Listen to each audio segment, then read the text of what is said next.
all the time. I mean, you can, like we do for our writers, we pay them on our own.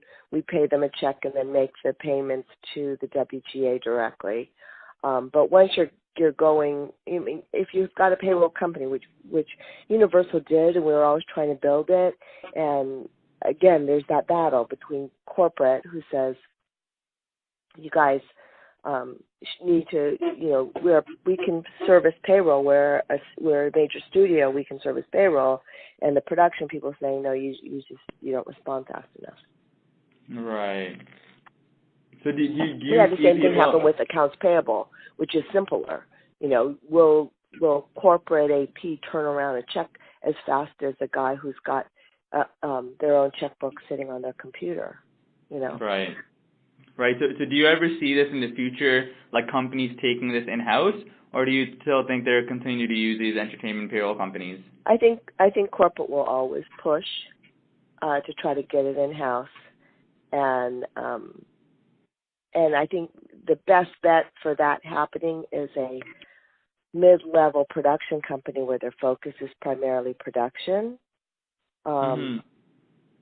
because otherwise, when you're dealing with contract employees and others, it's just there's too many different types of payrolls, rules, and regulations. Besides, within the entertainment industry, besides adding corporate executives and exempt employees.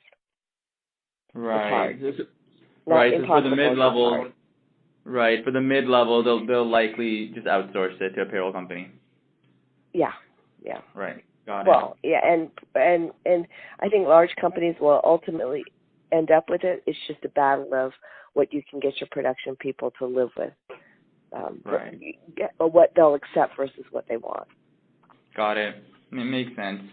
And I guess the other thing that I was wondering is, just changing the topic a little bit to the industry as a whole and production volumes and production spend.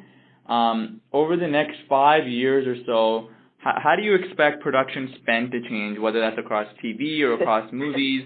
What do you think is going to happen? It keeps going up. I've never seen it go down. I know everybody likes to think about it, but no, it keeps going up.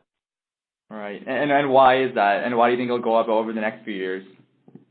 Cost of living, the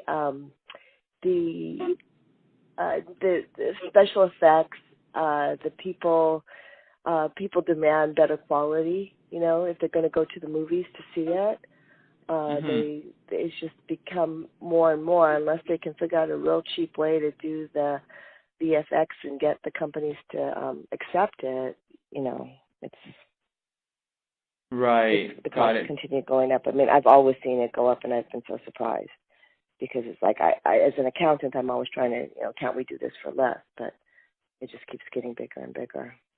Right, and so you're talking about like the production cost per episode or per movie.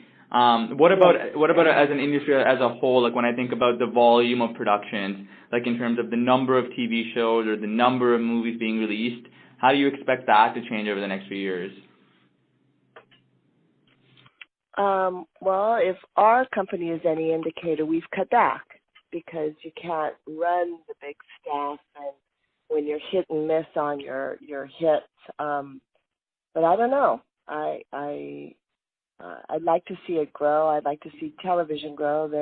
Netflix has driven a lot more in the high quality television group. Quality of television being more movie-like, and actually HBO and Netflix have kind of changed the market there, where you didn't used to see it as the quality in television, nor the spend. It would be out of the question that you would spend that much on TV because you're not going to get it back. But it's changed the game, so I honestly don't know. Right. I like it that there's higher quality and that the expenses there as a consumer, whether it will hold and the companies will stay in business. Right, got it. To be seen. Yeah. Makes sense. And the final question that I just had for you is, you brought up Netflix and there's a lot of other, these streaming services like Hulu or Amazon. Are you familiar with which payroll service those